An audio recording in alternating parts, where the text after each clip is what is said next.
My name is Ian Gaffney, and this is Physics 2, Lab 4.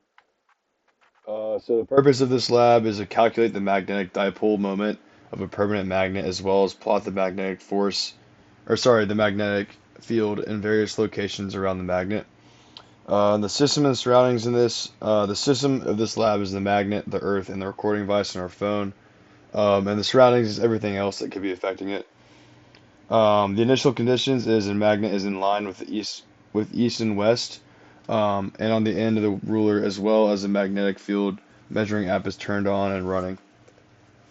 Um, so some of the physics concepts that are used in this lab, we have the magnitude of a permanent magnet on axis, and that is the magnetic constant times 2 mu over r cubed, and r being the distance, obviously, from the magnet to the observation location.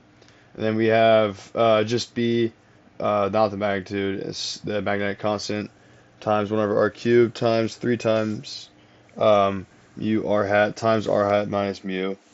And then this right here is helpful for what we got in the Excel sheet as it linearized everything. And so this helped us to calculate mu. So this comes up later. So the setup of this experiment, as you can see in these diagrams below, at first we were just measuring the magnetic field along certain areas along perpendicular to the magnet, um, parallel to the magnet.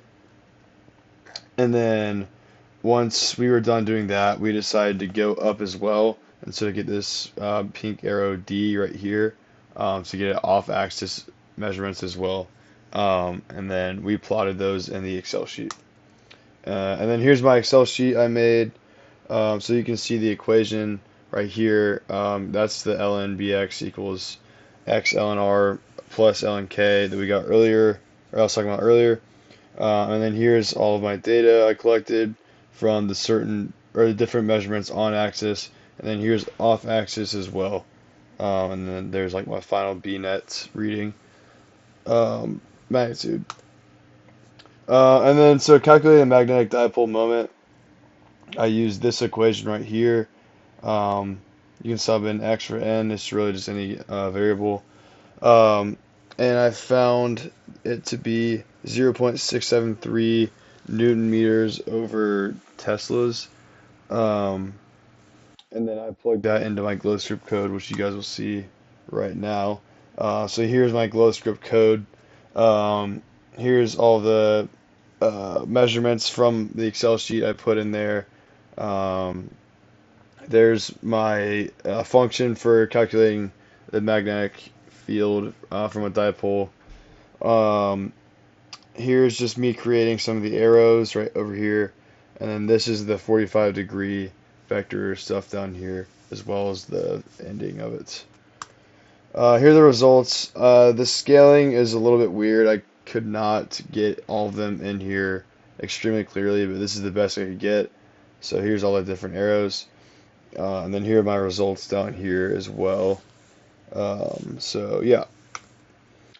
So what if you hadn't oriented your experiment to compensate for magnetic north and and instead laid out your meter stick at some intermediate angle with respect to Earth's magnetic field? How would your results have changed?